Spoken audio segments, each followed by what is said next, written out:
প্লাগইনের কথা বলছিলাম না? প্লাগইন দিয়ে কি করে আমরা এক্সট্রা ফাংশনালিটি অ্যাড করতে পারি। এখন আমাদের থিমটার মধ্যে আমরা হচ্ছে কন্টাক্ট নামে একটা পেজ দিছিলাম।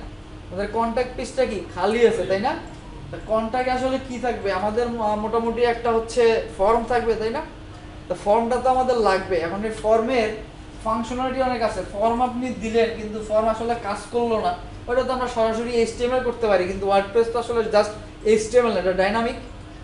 তাহলে এর জন্য কিছু অ্যাভেলেবেল প্লাগইন আছে, যেটা হচ্ছে ওই প্লাগইনটা অ্যাড করলে আপনি অলরেডি বিল্ড ইন একটা ফর্ম ব্যবহার করতে পারবেন, যেটা হচ্ছে কি ডাইনামিক, অর্থাৎ আপনি ওই ফর্ম ফিল আপ করলে আপনার যেখানে পাঠাবার কথা সেইখানে পাঠাবে, অর্থাৎ তো কাজ করে, অ্যাক্টিভ। এটার জন্য আমাদের কি করতে হবে? প্লাগইন ব্যবহার করতে হবে। শুধু এইটার জন্য না, আমরা প্লাগইন ব্যবহার করে আরো অনেক ফাংশনালিটি অ্যাড করতে পারি। এর জন্য আমাদের কোথায় যেতে হবে?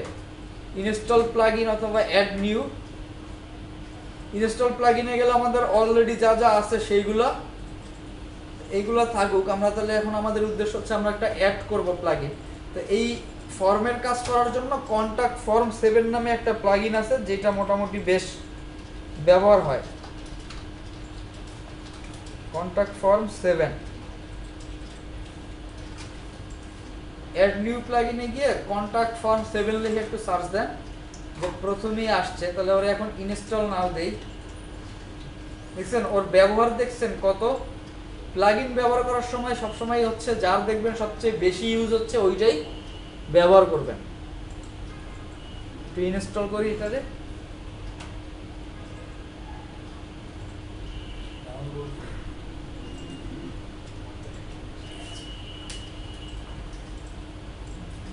ইনস্টল হয়ে গেলে এখন দেখেন ওর অ্যাক্টিভ করার জন্য একটা বাটন আসছে।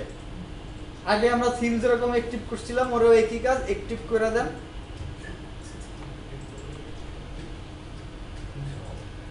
এখন অ্যাক্টিভ করার সাথে সাথে দেখেন আমাদের আগের যে ড্যাশবোর্ডটা ছিল, ওয়ার্ডপ্রেসের যে কন্ট্রোল প্যানেল বা অ্যাডমিন প্যানেল যাই বলেন, ওইখানে নতুন একটা মেনু যোগ হয়েছে কন্টাক্ট নামে। এটা কিন্তু আগে ছিল না, ছিল এটা। তাহলে প্লাগইন দেওয়ার পরে যোগ হয়েছে। তো যোগ হওয়ার পরে এখন আমরা মানে কন্টাক্ট ফর্ম যেটা আছে প্রথমে সেইটাও যাইতে পারেন। গেলে ওর দেখেন একটা শর্টকাট সহ একটা শর্টকাট আছে, শর্টকাট নামে একটা সেকশন আছে, যেখানে একটা লাইন আছে। এখন আপনার যেখানে হচ্ছে এই ফর্মটা দরকার, এটা হচ্ছে একদম আপনি এটা একটু ভিতরে গিয়ে দেখতে পারেন কি অবস্থার মধ্যে আছে। জাস্ট এইচটিএমএল ফর্ম, কিন্তু আমাদের এত কিছু দরকার নেই। যে শর্টকাটটা আছে এটারে আমরা একটু কপি করি। কপি করে ধরেন আমরা চাচ্ছি কি পেজেসের মধ্যে গিয়ে আমাদের কন্টাক্ট পেজেই তো নিতে যাচ্ছি, এই জায়গায় গিয়ে এখানে একটু পেস্ট করে দেন। পেস্ট করে আপডেট দেই।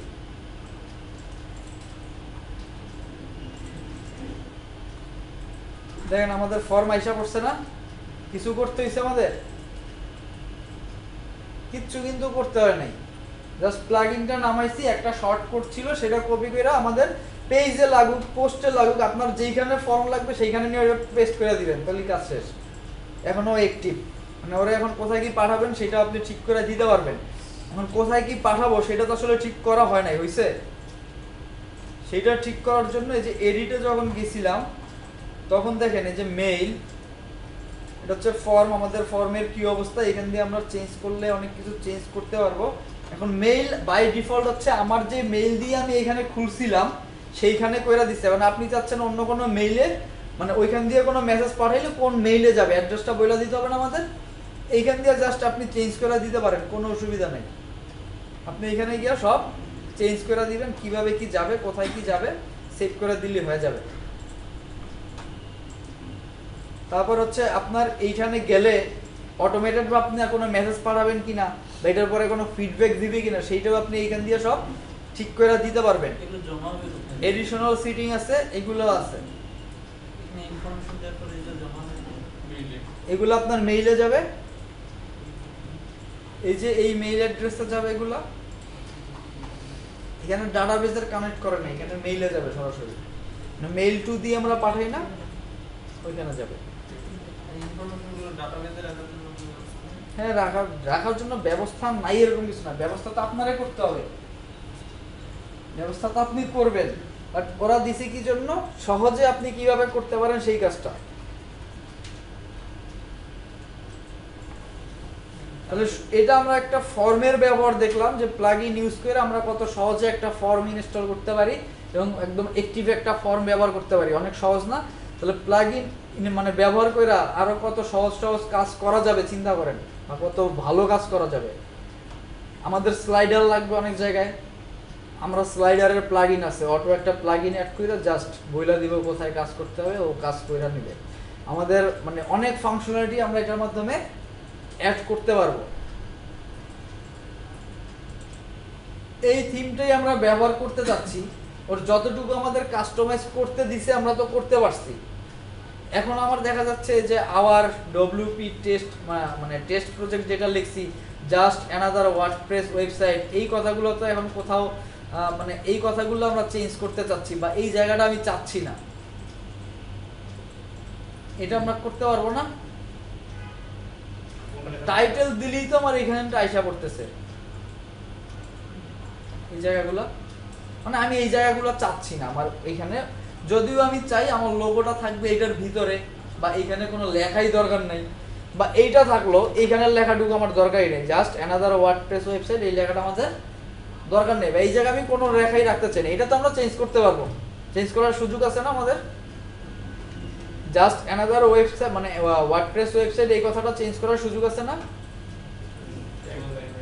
হ্যাঁ, ট্যাগলাইন ছিল, ওইখান থেকে আমরা চেঞ্জ করতে পারবো, কিন্তু আমি চাচ্ছি না যে এই লেখাটা এই জায়গায় আমার এই সাইডে কোনো লেখাই থাকুক, জাস্ট এইরকম একটা অবস্থার মধ্যে থাকবে। তো সেই কাজটা কিন্তু আমরা করতে পারতেছি না।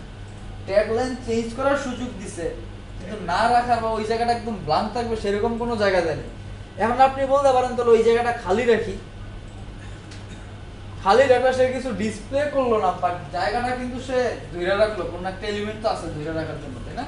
নাহলে আসলো কোথা থেকে? তো এই কাজগুলো আমাদের কিছু কিছু কাজ লাগবে এরপরও, যেগুলো আমরা ম্যানুয়ালি বা আমাদের যে মানে ম্যানুয়ালি করতে হবে আমাদের, অর্থাৎ আমাদের যে অ্যাডমিন প্যানেলটা দিচ্ছে সেখান দিয়ে আমরা করতে পারতেছি না, বা এইটার সাথে ও কয়েকটা লেআউট দিছে, আমি চাচ্ছি আরো কয়েকটা লেআউট অ্যাড করতে।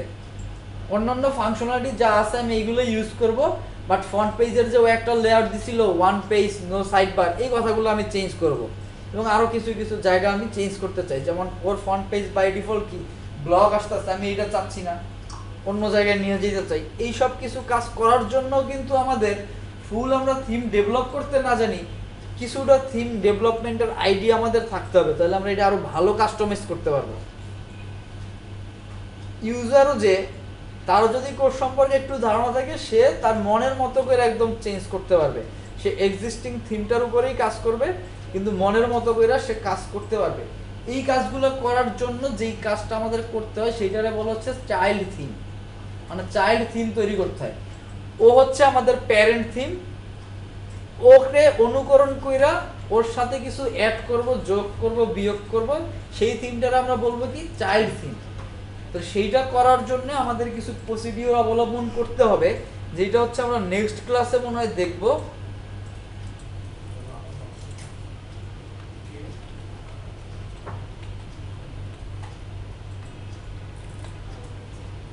wordpress.com এ যান, wordpress.com এ গেলে দেখবেন এইখানে হচ্ছে ক্রিয়েট অ্যাকাউন্ট, এবং ওদের পেইড এবং হচ্ছে ফ্রি সব সুযোগই আছে। তো ফ্রি ভার্সনটা যেটা হচ্ছে ও আপনাকে প্রমোট করার সুযোগ দিচ্ছে, ফ্রি অনলাইন একটা মানে স্টোরেজ দিচ্ছে আপনাকে, ওয়ার্ডপ্রেস অ্যাপ্লিকেশনটা ব্যবহার করার সুযোগ দিচ্ছে। আপনার কাছ থেকে কিছু চায় না? অবশ্যই চায়। সে কি চায়? তার প্রচার উপলক্ষে আপনি যে নামটা দিবেন, ধরেন আপনার যেই নাম ওই নামে হচ্ছে, ধরেন আমি দিলাম neyamat.com নামে একটা ওয়েবসাইট করতে চাচ্ছি, তো এটার পরে সে যে কি করবে, নিয়ামতের সাথে wordpress.com নামে একটা ইউআরএল অ্যাড করে দিবে, অর্থাৎ neyamat.com নামে আমি খুলতে পারবো না, neyamat.wordpress.com আমার খুলতে হবে, মানে এইটা আমরা চেঞ্জ করতে পারবো না। ফ্রি যেহেতু দিচ্ছে, যে wordpress.com এর একটা ফ্রি সাইট, এটা হচ্ছে একটা জানান দিবে আর কি, 24 আওয়ার হোস্টিং দিবে সে সব সময়। পরে কি ডোমেইন নেমটা চেঞ্জ করে দেবে? ডোমেইন নেমটা চেঞ্জ করতে পারবেন না ফ্রি ভার্সনে। না, পরে যদি হ্যাঁ, পরে যদি পেইড নেন তখন তো চেঞ্জ করতে পারবেন। ওয়েবসাইটটা একই থাকবে, আমি জাস্ট হ্যাঁ, ওয়েবসাইটে একই থাকবে, আপনি জাস্ট সময় আছে তো, মানে 1 বছর ইউজ করতে পারবে না, এরকম সময় আমার জানা মতে নাই, কন্ডিশন এরকম নাই। তবে ওই যে স্টোরেজের জন্য কিছু ইয়ে আছে, আপনার কতটুকু কি পারবেন। এই যে ওদের ইয়া দেখেন, এটা হচ্ছে প্রিমিয়ামে ফ্রিতে কি কি দিচ্ছে, 3 জিবি। ওদের এখানে প্ল্যানটা আছে দেখেন, ভার্সাটাইল প্ল্যানস এন্ড প্রাইজিং। ফ্রিতে কি কি দিচ্ছে, wordpress.com সাবডোমেইন, তারপর হচ্ছে জেটপ্যাক এসেনশিয়াল ফিচার এটা দিচ্ছে, তারপর হচ্ছে কমিউনিটি সাপোর্ট দিবে, হান্ড্রেডস অফ ফ্রি থিম, 100টা ফ্রি থিম দিচ্ছে আপনাকে, তারপর হচ্ছে বেসিক ডিজাইন কাস্টমাইজেশনের সুযোগ দিবে, আর 3 জিবি স্টোরেজ স্পেস দিবে। ক্রিয়েট ওয়েবসাইট, এই জায়গায় যাবেন, গিয়ে সুন্দর মতো 100টা থিমের মধ্যে দিয়ে একটা থিম খুঁজবেন, খুঁজা নিজের একটা ওয়েবসাইট পোর্টফোলিও ওয়েবসাইট আগে বানান। এখন যেটা বানালাম এটা করা যাবে না? এটা হোস্টিং কিনতে হবে আপনার, ও আচ্ছা। এটা তো আপনার হোস্টিং কিনতে হবে। এইখানে আমরা wordpress.com এর কি নিচ্ছি, ওদের হোস্টিংটা ব্যবহার করতেছি মূলত।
না কিছু করাবো না, জাস্ট কয়েকটা ওয়েবসাইট দিয়ে দিচ্ছি, সমস্যা নেই। আপনাদের ইয়ার জন্য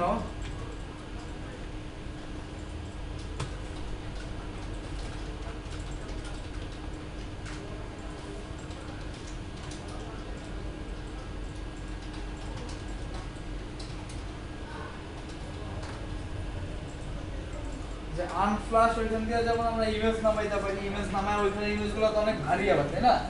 ওইগুলোর যদি আমাদের সহজে ফটোশপে যদি সরাসরি না যাইতে চান, সেই ক্ষেত্রে যেটা করতে পারবেন সেই ক্ষেত্রে হচ্ছে আমাদের যে পিকমানকি নামে একটা এডিটর আছে, যেটা হচ্ছে অনলাইন এডিটর। এখানে নেটটা মোটামুটি অনেক স্লো, এর জন্য বুঝতে পারছেন সবাই। এইটা খুব সহজে জাস্ট হচ্ছে আপনি ইমেজটা আপলোড করবেন, কতটুকু কি সাইজ দিতে চান না চান এটা লেখা দিবেন, দিয়ে কি কি চেঞ্জ করতে চান না করতে চান কইরা দিবে। এটা খুব সোজা একটা। আর লোগো তো আপনারা এমনি কোথা দিয়ে বানাবেন অনলাইনে, এটা তো দেখছিলেন, ইউটিউবে দেখাইছিলেন আপনাদের। আপনি জানলে কিছু বলেন, আমি ওগুলো পারি না।